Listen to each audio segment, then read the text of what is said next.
shadows where the whispers dwell, always trying to unring the bell. The red road calls a path less known, with haunted streets where the eerie winds moan.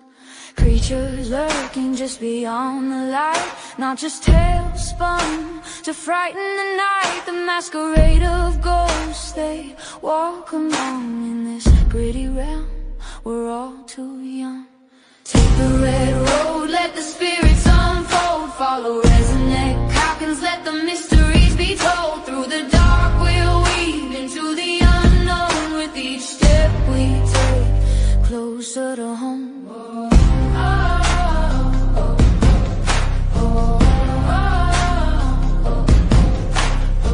They say it's fantasy, those hidden cries, but the brave-hearted witness the truth in the sky. Hey everybody, welcome back to Red Road Paranormal. Got a nice little special show for you tonight. It's been about 4 or 5 years now in the making. I'm bringing on you. Everyone that knows me, there's very few mediums that I put my name on. I put my personal stamp on.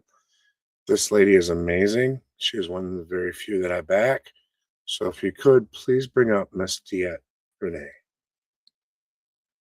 Hello. What's up, darling? Hi, how are you? Doing good. How you doing tonight? It breaks my heart. It has been 4 or 5 years we've been trying. It has been. Yeah. Whew. You know, whether to get you on here or me on with you. Yeah. What's up, Rick? So, you know, we cross paths at events. We cross paths with friends' parties and stuff like that and get-togethers. Yeah. But this here is the very first time we've actually gotten on together. It is. And on my show, I don't interview anymore. So Yeah, I know. I gave up Yeah. interviewing. So I go from being in the comments of your shows to you being on mine. That's right. I'll take it. I'll take it. And we only had to schedule it, what, 3 months ago, 4 months ago? Right? And then I got sick and I was like, oh my God, Lord, don't take my voice. If I have to cancel, he's going to just be like, no way. Just come on, be silent. I'd have to drive my ass down there by you.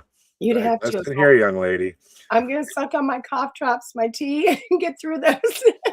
So okay, I got my coming and going. I got my drink right here too. There you go. Bet your mine's weaker than yours. No, mine's straight. Not spiked with nothing. Mine's I'm a good boy tonight. Girls with lavender. So there you go. All right, I got plain old Sprite. There you go. No caffeine even. Oh, there you go. Yep, There you go. Yep. So now you've been a part of a bunch of different projects lately. Yeah. You've been on a run for the last few years. You wanna talk a little bit about that? Which one? All of them. All Well, first off, what's been your favorite project you've been on? Well, up until now, probably the Séance, but the Séance Two, not the Séance One, the Séance Two. Okay, I haven't seen that one. And well, that's because neither one of them have actually come out. The Séance One is actually in it's out there, but it's in film festivals right now. So that went straight to film festivals, and that's amazing. Because a lot of people don't know about the Rolf House, you know, and the story of it, but it's such an incredible, beautiful story. And what has been told about it's false. You know, they're not even getting the story correct. You know, some of them have made it as this scary, demonic horror thing. And once it happened, they got the story wrong anyway, you know? Yep. So when we went in there, you know, it was an absconding adventure is what it was to begin with. So, you know, I got Neil Gibbons actually asked, you know, kind of put out a post there that he wanted to meet him to do a seance. And he met me a couple of times. And I guess secretively, he really was hoping I'd answer the ad. And I did. Yeah. And he was like, cool. What do you want, you know, for it? And I said, it's going to take about an hour. I'll charge you 1 hour's worth of work. Yeah. It was more than an hour. Because he was talking to Larry Eisler III in the background about doing a film project about this. And he had no clue that me and Larry knew each other, let alone we were best friends. Yeah. And of course, Larry and I weren't talking. So the first, you know, and for me, it went from being a 1 hour seance to being an investigation to being an event that ended up having police and security at. You know, I mean, it was incredible. But we did a 2-day investigation, which I went in blind and found this beautiful and multiple different timelines. And we did a seance that Neil was shooting for like 250 people around circle. It only hit about 150, but the town had to be, they had town board meetings over this. I mean, like, Yeah. because the numbers he's going for such heights. But I went into trance. I mean, I didn't just channel. I like out cold, consciousness gone. And what we thought was going to come through with the people of the house, it wasn't. It was, I guess, like 30 some different spirits came through, messages in about 60 minutes of the loved ones around us. So it was so dynamic and so amazing. And but I kept feeling like we still didn't tell the story. So Right. I begged him for a year. We need to go back. We need to go back. And finally we made that happen in January. So we went back in January, and they surprised me this time. Because there's a great granddaughters of the lady. Her name is Lorancy Venema. And Lorancy is the first technical true possession that's been documented in history. Yep. And after this occurred for her, she left the area. She actually moved to one state and then ended up in California. And her great granddaughters just found out about this last fall. You know what I mean? I actually met the granddaughters. Oh, I was down at the Roth House I this past love that. Halloween. I love that. And I was so sad because I couldn't be there because I did a trance night with Neil the night before, and then I had to do another trance in Duluth the next night.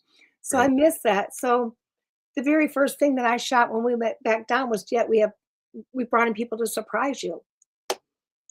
And here's these two ladies. And the first words out of my mouth were, I know you.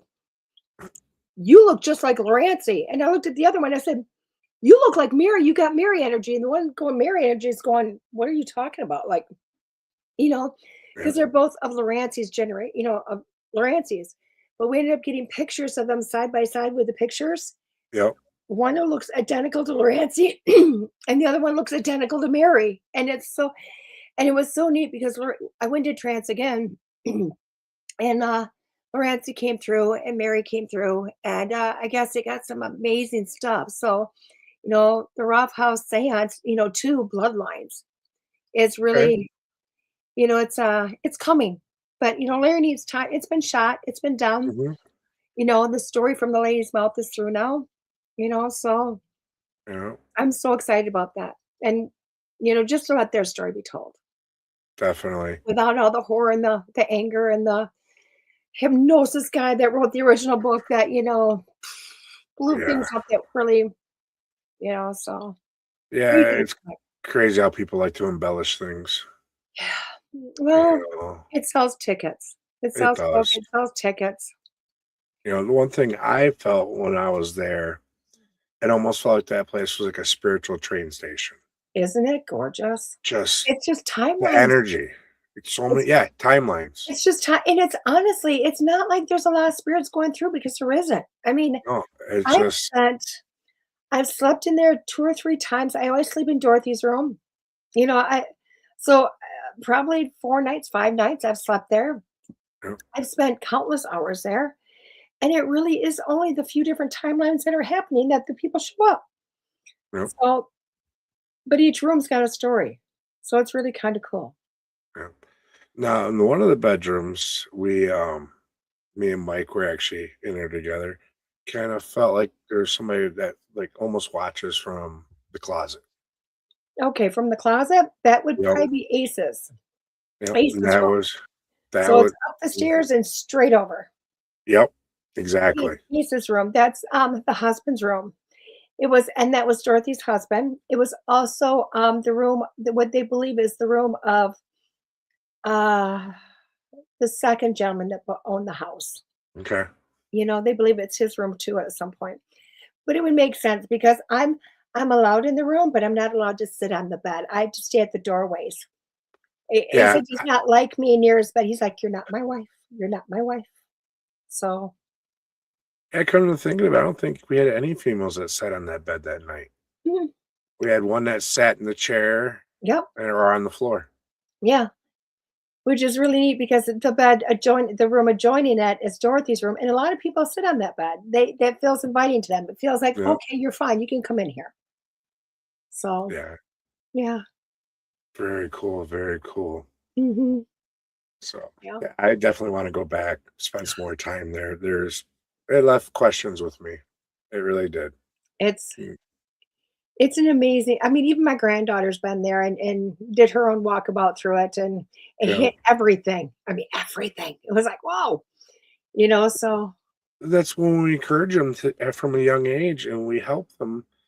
They are amazing. They they had are. that connection from the start. It Yeah. hasn't been basically brainwashed out of them, Well, you know? we're told, from a young age, and probably rightly so. I mean, that used to Yeah, be a very scary thing. If you think about when they started telling everybody it was make believe, it's during a scary time. It wasn't a time to be yeah, safe. Those times are over though. And I think generations are changing with it. Like, we were talking last night, my granddaughter, we know she's got abilities. Her parents know it. Her parents mhm, are, they never tell her it's make believe. I never tell her it's make believe. They tell her to trust herself. yep, And it's a safe place for her to talk and explore that. They also tell her she doesn't have to go home. She doesn't have to go to school and say, "Hey, I see dead people," which she doesn't. Because that's yep, uncomfortable. But if she wanted to, she could. You know. And when she wants to explore that side of her, I take her to a Paracon. I take her to, oh, yeah, I've homeopathy. hung out with her at a Yeah, Paracon. I take her to She's Brown amazing. Yeah, I just take her to places that she can be her and explore that side of her. Yep, So, I mean, and I think with kids these days, it's not about telling them, that's make believe or it's in your head. It's going, honey, what are you seeing? What exactly. are you feeling? And you're finding people doing that versus exploring the opposite, which is what they used to do. Yeah, and unfortunately, people weren't open-minded when we were younger, Mm-mm. so we weren't allowed to talk about this, and Well, that's why I believe my parents went and had me kinda close back up for all them years, is well, because they wanted me to have a normal childhood, they didn't wanna get made fun of or get accused of anything, well, so and that's just it. Is like we were talking, you can't necessarily close somebody off. I mean, you can try, but yeah, everybody's got abilities. I mean, everybody's a psychic, and I know a lot of mediums are, especially old school mediums, are going to kill me on this one. But everybody's a medium, yeah, because everyone has the abilities. everybody has the abilities. It's there. Everybody can go and play. If you do a lot of studying, anybody can go play brain surgery. You probably.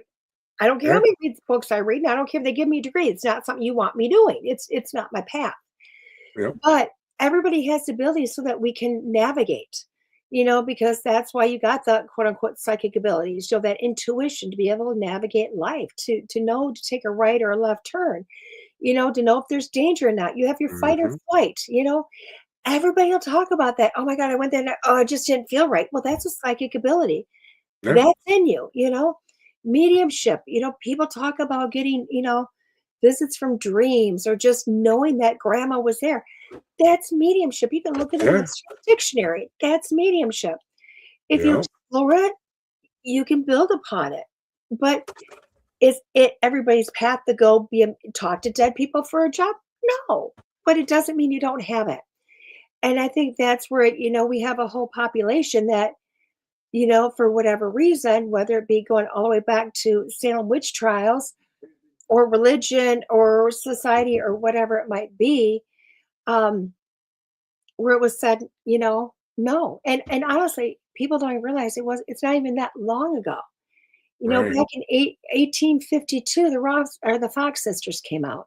mhm, They made it legal for mediums to stand on a stage and talk, talk to the other side. It was legal. yeah, People celebrated it. Spiritualism was born at that time. I mean, yeah, that's literally the first time spiritualism was there. It's not until like later in the 1800s, early 1900s where it became taboo. So, right, you know, a yeah, lot of well, things happened around that 1900 time. So, oh, yeah, but 2000s are here and we're undoing it. yes, We're every undoing it. day. Yeah. That's what I love about the time era we're in now. We can be open about this. we can do what we do. We can follow our natural paths, callings, Yeah. when it comes to this stuff.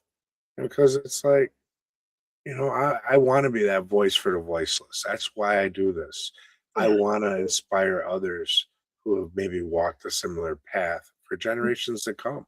Yeah. So that's what I love about the fact that we have the technology to leave our thumbprint behind. Hmm. And we have the openness that we can actually show people, hey, this is who we are. This is what we do. Hmm. Very Yeah. true. Very true. I was just saying it's Gen X. I did it. Just saying. Gen X, FAFL. Well, I mean, we're just going, you know what? You can't do anything else to us. We see dead people too. Whatever. What you gonna do to Right. me? Exactly. What else are you gonna do to me? That's why we hang out in dark buildings. We like to F around and find out. That's right. That's right. And I see dead people, so I see them Yeah. coming. I see you coming. They tell me all about it. I feel them and they implant stuff into my head. What can I say? There you go. There you go. So, Mhm. but yeah, tons of stuff going on. Tons more coming up. It's just Yeah. it's exciting times. It really is exciting times right now. So now I did notice your Psychic Speedrun. What's that all about? Oh my gosh, that is a creation of myself and Larry Eisler the third, and it's no secret he's been absconding me for a few years now, and Yeah. and we've done Facebook lives on it multiple times where he just, I don't know where I'm going, we're clueless, but he'd taken me to the Tinker Cottage, and this is back in the I don't know, November. It was cold, so maybe November or something like that. Yeah. And we did our normal absconding where you know, he doesn't tell me where I'm going. He just literally goes, "Hey, DeEtte, what are you doing on this date?" Nothing. Okay. All I ask is, what time are you picking me up? How long am I gonna be gone? And what should I wear? Because he knows I cannot be cold. And that's all the information I have. That's it. So he literally picked me up, and this place was only like 45 minutes away. I'm like, where the heck is only 45? No, there's no haunted places 45 minutes from me. I had no clue. And so about 10 minutes out, of course, he pulls over and he, wires me up and wires up the car. We start the live, and we pull in and I see Tinker Cottage and I get all excited. I'm like excited as heck because I heard all about this place, but I don't remember anything. I just remember the Tinker Cottage, other than that, because Yeah. I don't listen. I'm a horrible, I don't listen. So he's like, let's just go see what you get. And I'm like, okay. So we were there and we were outside for over an hour, which is not good. DeEtte in the cold for over an hour is not good. Okay. No. This is a And lady who wears a thermal heated jacket in the spring inside Broadhead Manor. yes, and heated Battery socks. powder. Yes, Yeah, and heated heated socks. socks. And still So, cold with extra batteries. yeah. But he took me there and we were doing this. It was really cool because for an hour we were outside and I'm like, I don't know where you got me, but oh my gosh, I see children running around. I see a river that was much bigger than it is right now. And I see the kids playing in there and I see them running around. And over here, there's like a cemetery that I can't get to. And over there, I want to go over there because I'm seeing military over here, but it doesn't make sense because I'm hearing pow, pow, pow. And it's not like he's having me describe the bullets I'm hearing. And I'm like, because I'm not, I don't understand guns. So I'm explaining to him, he's just got his funky faces going on back here. And then we walk to another place and I keep saying that I feel like I'm at the Winchester house because I keep feeling like the house keeps growing and changing. I couldn't figure out that one. And then we keep walking. Next thing you know, I'm walking in with a limp and what's going on? I said, well, Robert here, his hip hurts. He's like, I get a name. I mean, oh my God, who is the owner? He built the house, and ended up having a foot cut off. I mean, eventually the whole foot was cut off, and then he goes, well, go stand over there. I said, what, on the Indian Native American burial ground? He's like, how the hell do you know this? I don't know. I just, here we go. And there was so much going on. And then of course we're able to get into the house with the museum director, and so much more came through. And it was so much fun. And he looked at me, he goes, we just need to make this a show. It's never been done. And I'm like, what do you mean? He's like, we're going to abscond you, but we're only going to give you 30 minutes. You're going to give me what? 30 minutes. I'm like, okay. I said, so I'm going to have a stopwatch. He goes, yeah, you're going to have a stopwatch. We're going to walk into, you're not going to know where you're going. We're going to do our drive up where you're getting that wonderful stuff. And we're going to get there. We're going to get you out of the car. You're going to walk in. The historian or the owner of the building will stand, for future ones, they'll stand behind Larry. And I've got 30 minutes. I hit a buzzer and I've got 30 minutes to go through the whole building and talk to as many spirits as I can and get all the residuals. And when the buzzer goes off, I'm done. The cool thing about this is, of course, Larry's got to know what's going on, One, he has this big apparatus he carries. I'm sure plenty of people have seen it in pictures. So he's a big guy. So him trying to get through this, it's like, but I can see it. He's got it. I said he had to have a camera on him at all times.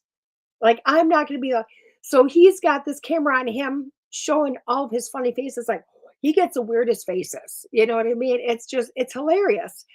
I never get to see him though, so everybody else tells me about him. So it's really turned into a neat concept. So, and then after 30 minutes, the person who owns it, the historian, comes out and tells me what I did or did not get correct. So, yeah. Awesome. Sounds like a blast. It's been presented to some places, and who knows? It might get picked up, it may not, Right. If it's supposed to, it will. If not, it'll just be a vibe of Absconding Adventures, and Larry put it on YouTube or someplace. I don't know. He'll do what Larry does. Right. It'll be out there eventually somewhere. I just go, let's go do it. Let's have fun, and wherever it's supposed to be, it's supposed to be. Yeah, exactly. Yeah. You've had a blast. And then let's see, what else have you done? Psychics at Sea. I did. Yeah, that was different. I thought that's a cool concept. It was a really cool concept, not well put together. Yeah. And that's okay. That's okay. I decided I'm not a cruising person. So, yeah. I've never been on a big boat like that. So I don't know how I'd be. I thought I'd be amazing because I love getting on small boats. I love it. It's a different when you're on something and you think you're in a building that's not supposed to move, and I can feel the water swaying underneath the boat, like that's in the boat stabilizer. I can feel that. And they're like, the boat's not moving. I'm like, heck if it isn't. I can feel it. Right. So then I had to get in a hot tub that night to join the waves to stop the sea motion.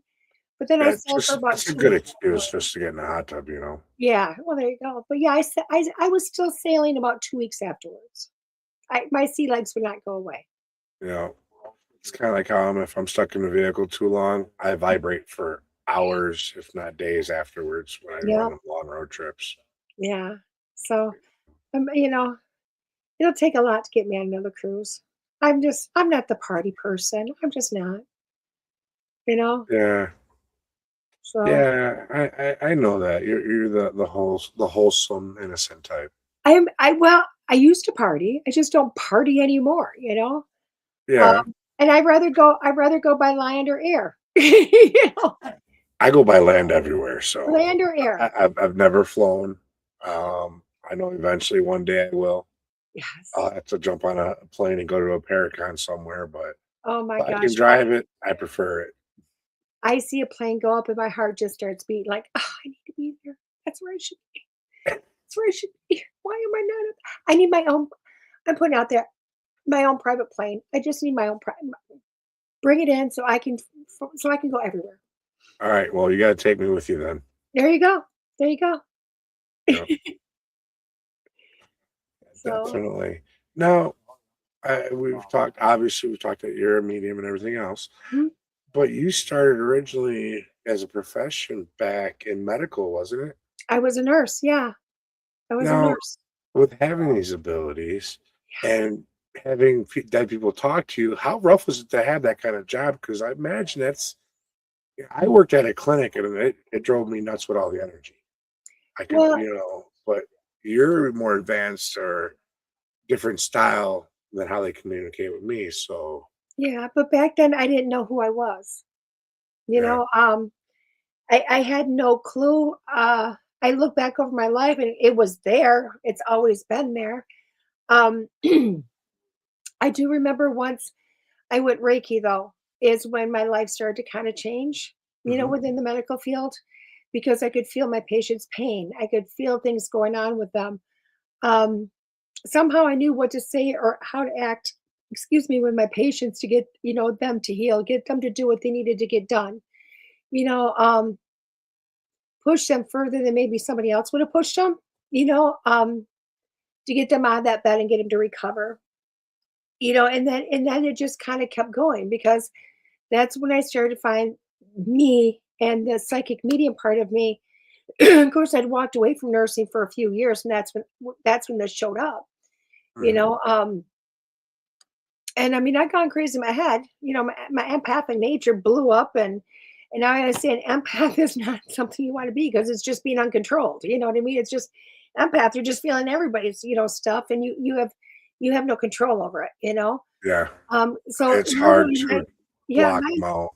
yeah, my empathic nature blew up. I mean, I was not a pleasant person. I didn't like myself, and nobody else, but nobody knew what was going on, and I didn't know what was going on. So I fell into Mhm. classes and started to figure out who I was and this part of me.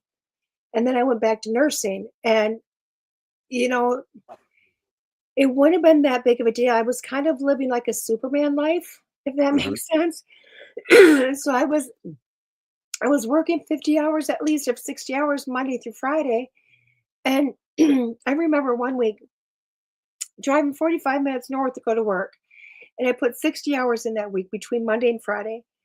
I got out of work Friday, drove home, went to sleep, woke up the next morning, got on a plane, flew to Washington, Seattle, Washington, got off the plane, drove an hour away, did a gallery that night, went to go to bed, got up the next morning, went to the fish market in Washington, got back in a plane, was home that night by 9:30, and I was back on the floor at 6 o'clock the next morning back at that same place. And nobody having a clue who I was. I mean, Yeah. I was a nurse by weekday and I was a medium by weekend, and I was everywhere. I mean, I was traveling the states back then, and keeping it very hush hush and secret because oh my gosh, what if they found out? And then Yeah. a place found out, and I thought it'd be to my demise, and it was the opposite. Instead of people, talking badly about me. One of them hired me to do, readings at her house for a party. I'm like, "Are you kidding me?" Yeah. And next thing I know, if they had a patient that was having a hard time struggling or having a struggle time passing, they come and grab me and say, "Hey, DeEtte, can you come sit with him for a minute?" "Yeah, no problem." Because family wasn't there or something. I'd sit by their side and hold their hand. I do a mini reading for them, Yeah. and just kind of let them know it was okay. And when you start doing more of that and less in the nursing, you start to realize you're in the wrong profession. Mhm. You're in the wrong profession. And then honestly, that's when my kids that I don't talk a lot about really, especially my son, came into my viewfinders in my mind because, I've always told my kids, find something you love, find your passion, and then do that for a job. And who Yep. cares what anybody thinks?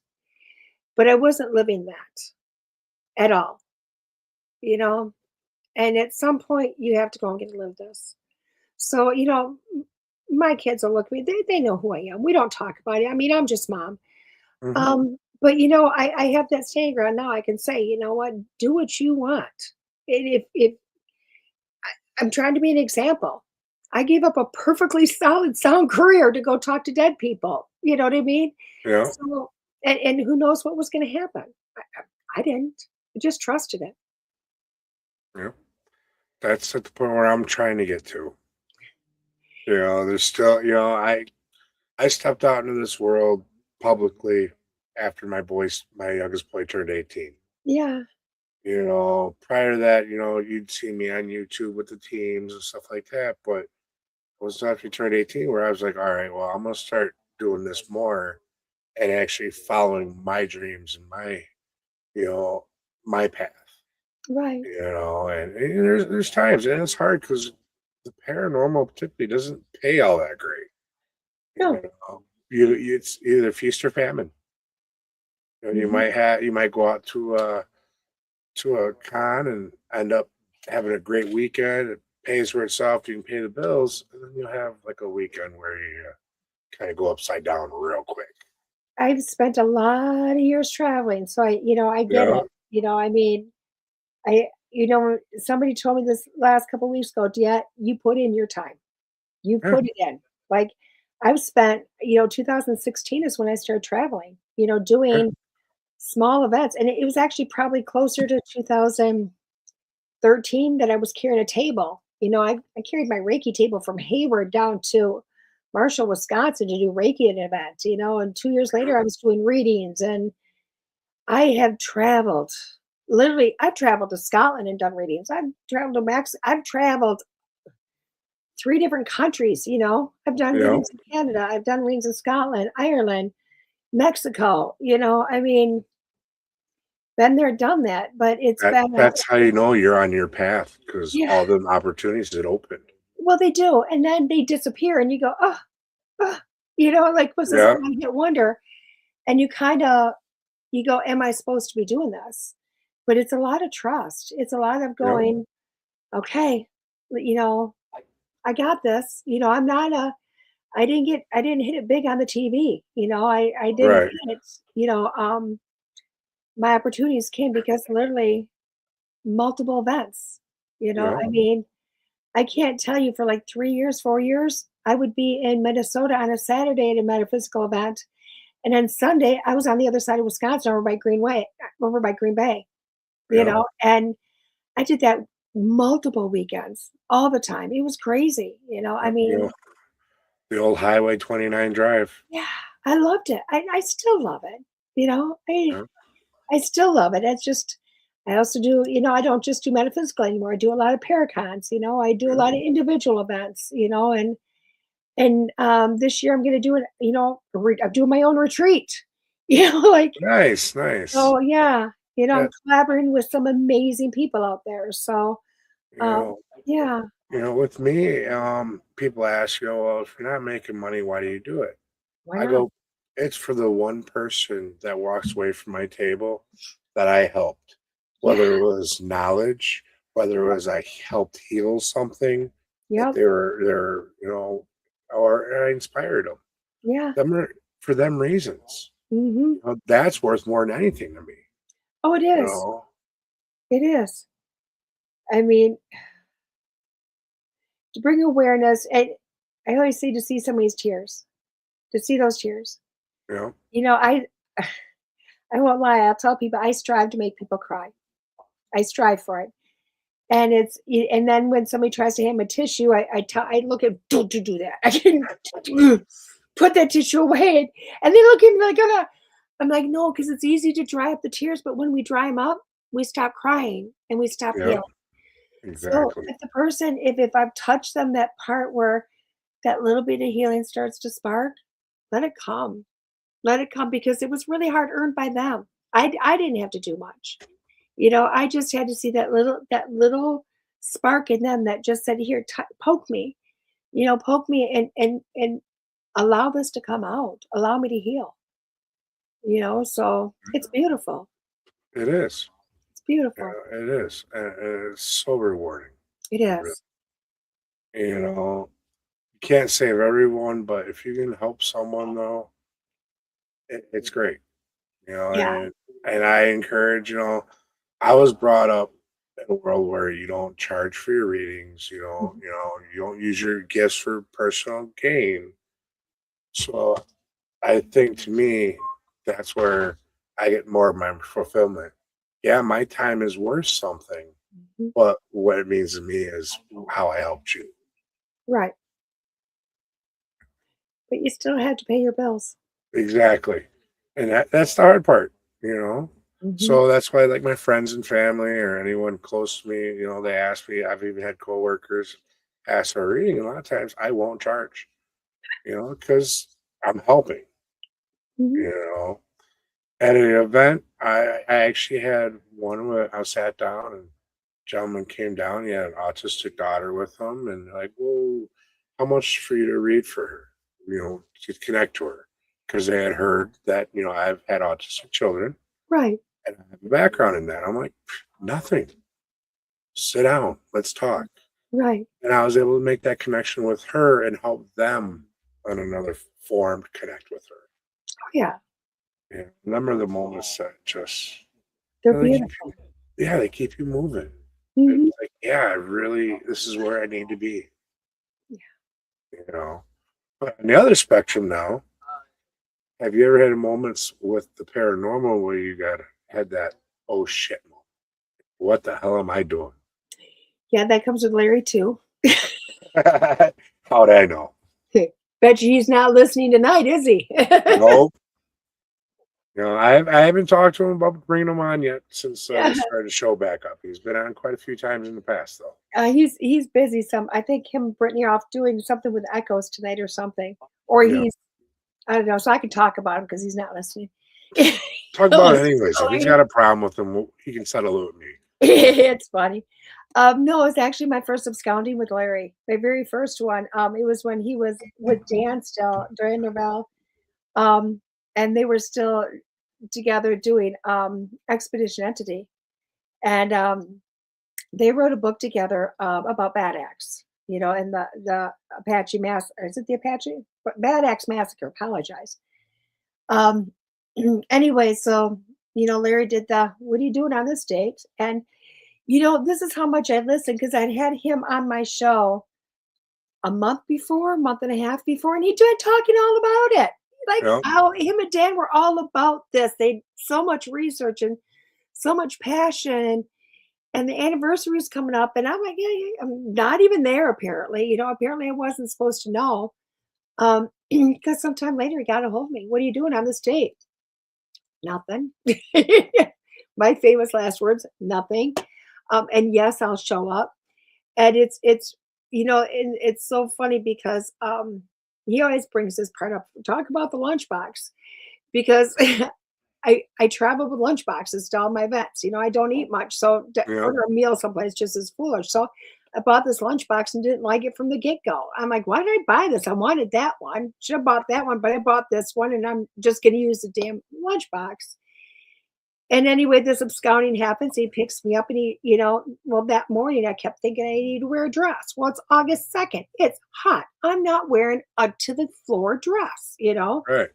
But I kept hearing you need to wear a dress. Nope, not doing it. I put on jeans and a t-shirt and went, whatever, I'm going to go. And they picked me up and off we went.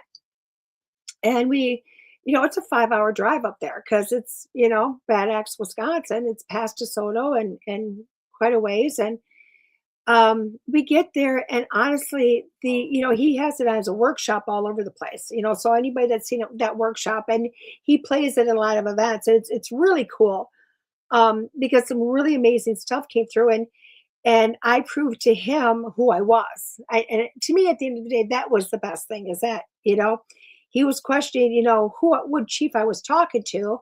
I was getting frustrated. These two going back and forth. I'm like, oh my god, I got paid. What the hell's up with all these damn sparrows around here? And I got up and walked away. And Larry's mouth went. And Dan goes, told you that's who she was talking about too. Apparently it was Chief Sparrow, who wasn't really a chief. He was the medicine dude and blah, blah, blah. You know what I mean? But everybody followed him like a chief. And then later on, we were, doing stuff with, I think a necromancer or something. I don't know. And I kept going, who's the father? I have the father. Who's the father? And they're like, I don't know. They're blowing me off. I'm like, I have the father. Who's the father? I don't. And they were thinking it was the president at the time, that maybe he was coming through. And later on, when Larry was reviewing everything, literally right after I said I have the father, a name comes through clear as can be, and it was Chief Sparrow's dad's name. Okay. And it's right there. And Larry's again going, "Oh my God, this is incredible." Of course, I have no clue. I have no clue how much I've had. I mean, because they didn't tell me. It wasn't until like days later I found out. But later on, me and Paige were supposed to shoot our part. I kept telling her, "Did you research?" I kept feeling like I had a lady that was like 700 years ago. She's like, "I felt like I had to wear a dress too. That's really weird." But she's like, "I'm sorry, I didn't research that far back." Blah blah blah. I'm like, "Okay, we'll just try to forget about her. I don't know, you know." And we finished up our time there, got in the car and started driving back. And Dan is a really big history buff. He loves history. So of course there's this historical sign on the side of the road about DeSoto, Wisconsin. He's got to stop and, pull over and look at it. And I think in hindsight, he would not have pulled over, because literally, we pulled over and he's reading. I looked down and they got this extra part, and it's about this woman that was like 700 years ago died. And I looked at Paige, I went, Paige! And I sucked in something, like something jumped in, instant vertigo. And I didn't know something had like jumped in me at that time, but I had instant vertigo.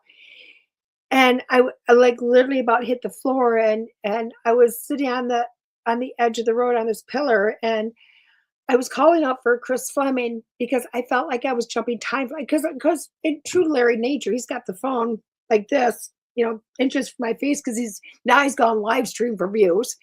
And I'm going, Yeah. Chris Fleming, where are you? I feel like I'm jumping timelines. I don't know what's going on.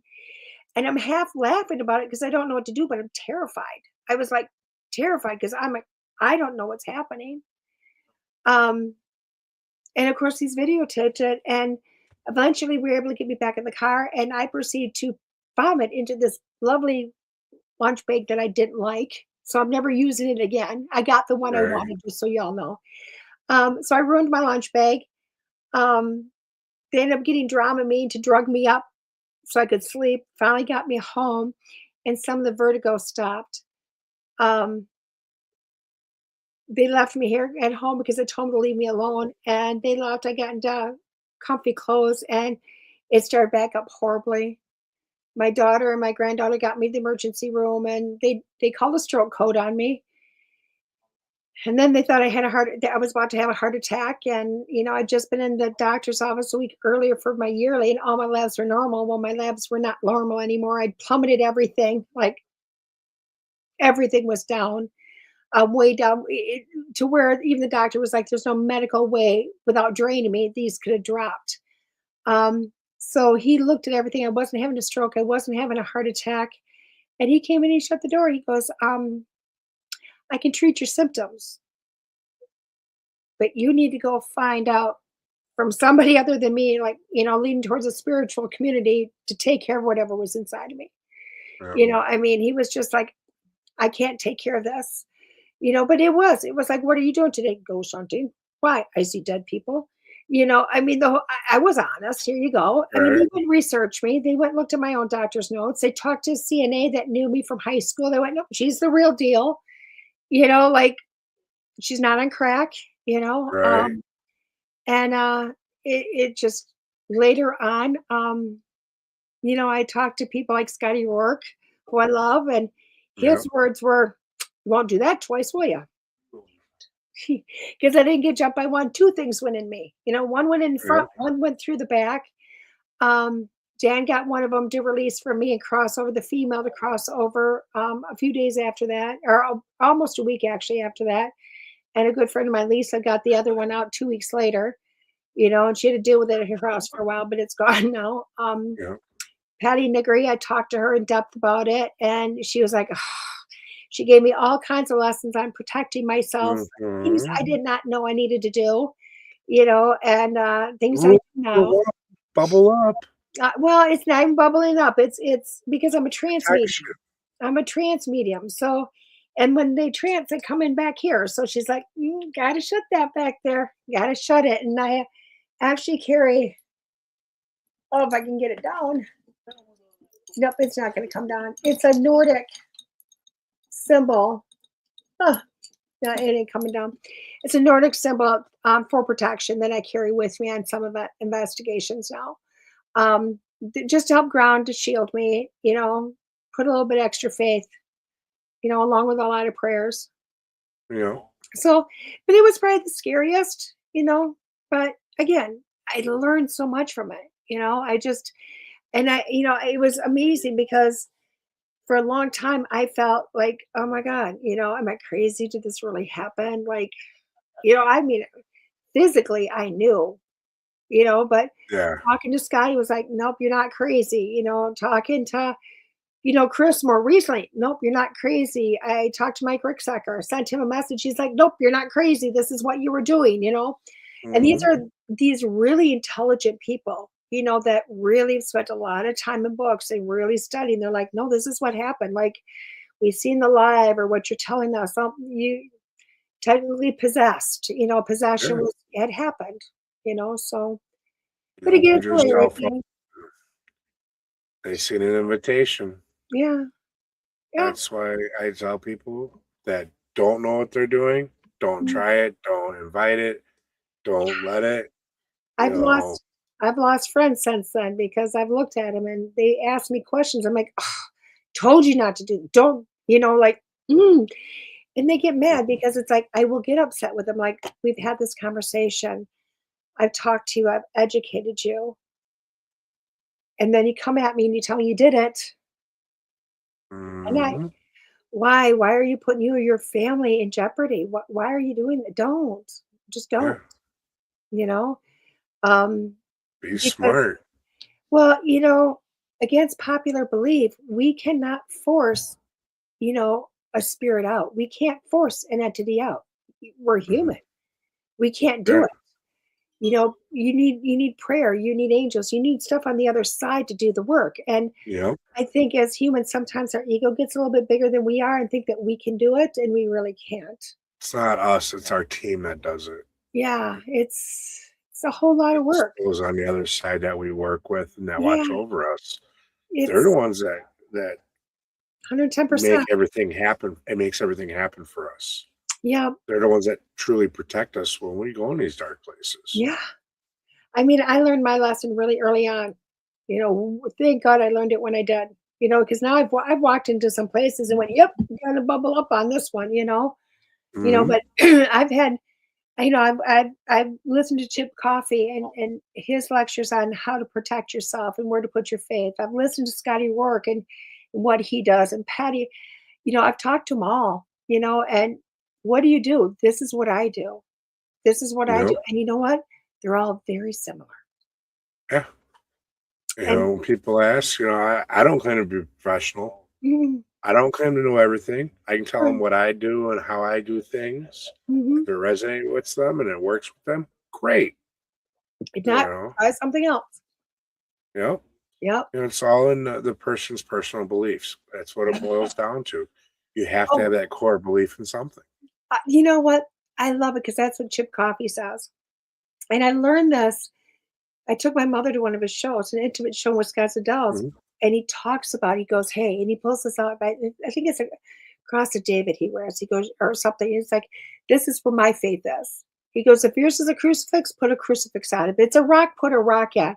If you pick up a popsicle pop can top and you think this is your faith, that is your faith." He's like, "It Bear doesn't claw. matter what it is." He goes, "If you have faith in it, that's what's going to protect you. It's having a Mhm. faith." And I thought that was the most powerful lesson you could learn. It really is.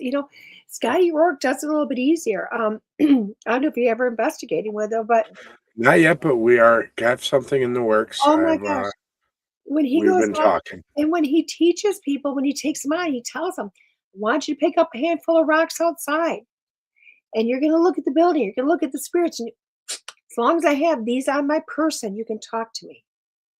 But when I leave and I put them back on the earth, we're done. You stay with the rocks." You know, you know?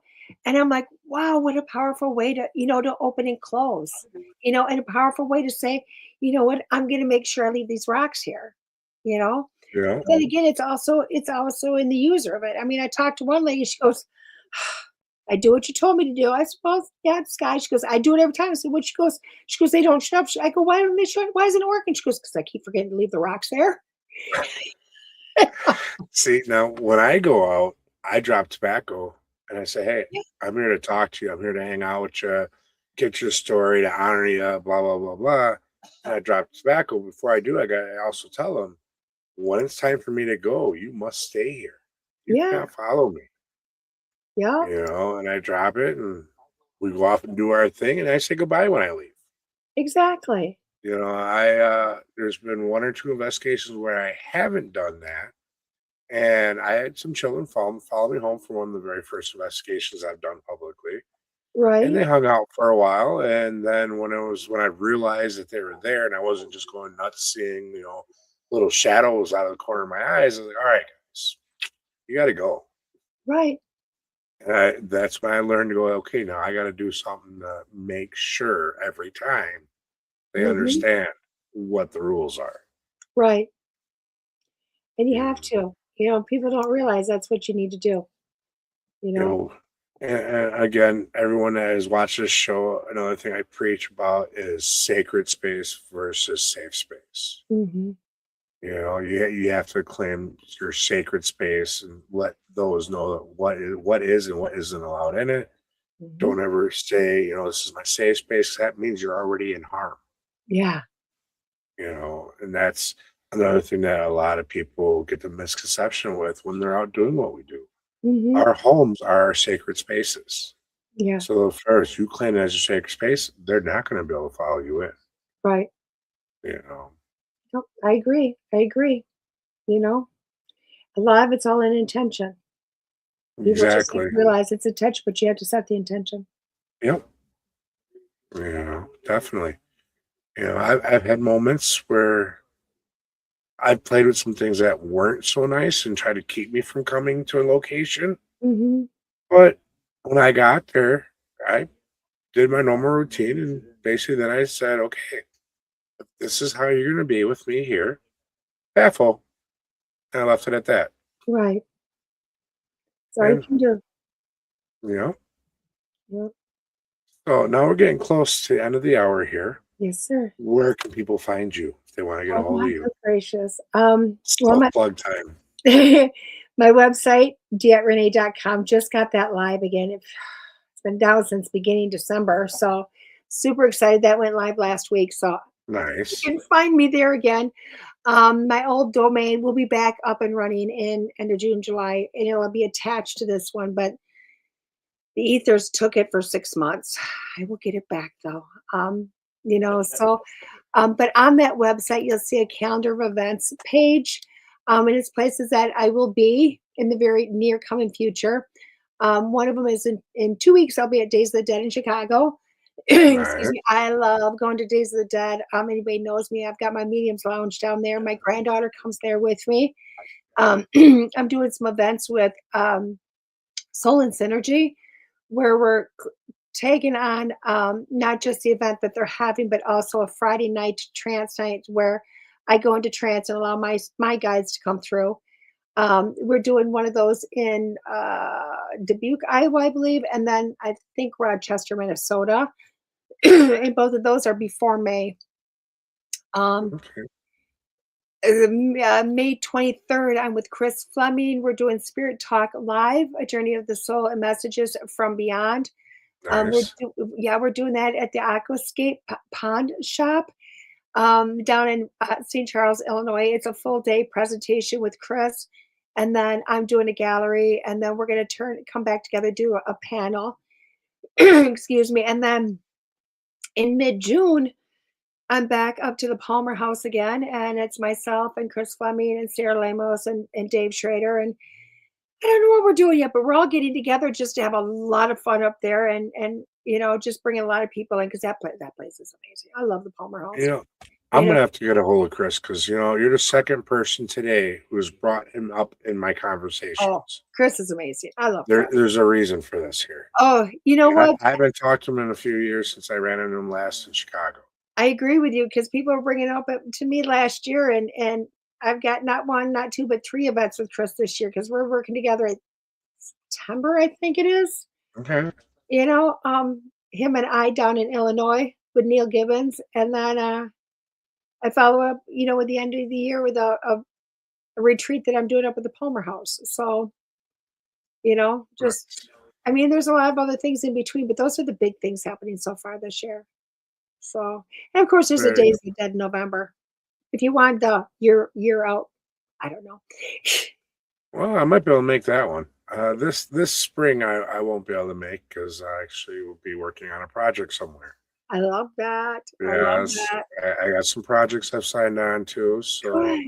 there's going to be some bigger things coming down the chutes. Eventually, I'll be able to speak on. I love that. That's what we need to do. More of that. More of that.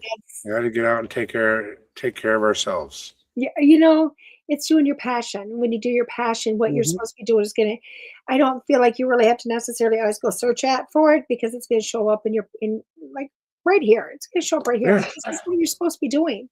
Yep. You know, I mean, I didn't set out to be anything other than show up and be a medium, you Yeah. know, and Yeah. When I stepped out just to be a little old Rezneck to mhm, go, investigate and talk to spirits. And in the last 5, 6 years, look how far it's taken me. yeah, I never would have dreamed this. no, People keep telling me, "Oh, you're becoming a star." I don't see it. I don't feel it, but thank you. neither If do you're I. all are saying it, you're all are speaking it. Thank you. I appreciate it. I love you for it. But I still feel like just a little plain old Jane Resnick, Yep, that's you I feel you know, on that one. I feel you on that one. you know. So, So, all right. Well, any last words or thoughts, my dear? just keep doing your passions. Keep doing your passion, and what you're supposed to do in life is gonna fall in your lap. You don't need a psychic to tell you that one, Yeah. so save your time, save your money, you know, use your psychic for your bigger questions, and just know that as long as you're following what you love doing, you're gonna do what you're supposed to there's no question you're always gonna be doing what you're supposed to be doing. Yes. That fits along with a theme that I've been saying all summer. And that is, don't dream your life out. Don't dream your life away. Get out there and live your dreams today. That's right. I've put that on more billboards. I've spoken, I don't know how many times over the last year now, but you have to do it. Mhm. You never know when it's going to be too late. You Right. don't take the what ifs with you. Go Right. out and do it. Exactly. Exactly. You know. So, all right then. I think we're just at the 58-minute mark, so close enough to an hour. Thank you again for tuning Thank you, in. Raz. I appreciate you. Check out DeEtte's channels. Check out her website. Go see her. Get a reading. She is amazing. She's read for me in the past. I've seen her work. She's legit real. All right. Thank you, Raz. Also, if you want to support the channel, remember to like, share, and subscribe, both Red Road Paranormal and All Access. And if you also would like to help also the fund the paranormal side of the adventures we get to do, please stop by the Rezneck Ink Printify shop. The links should be in the description. But get a Red Road t-shirt or one of the other funny ones I got on there. See, right there's the link, guys. So check it out. Please help support us all. And if you want to be on the show, reach out to me. Let me know. I'd be happy to talk to anyone about any of your experiences, any things on your journeys. I'm open for anything. So with that, I'd like to say good night.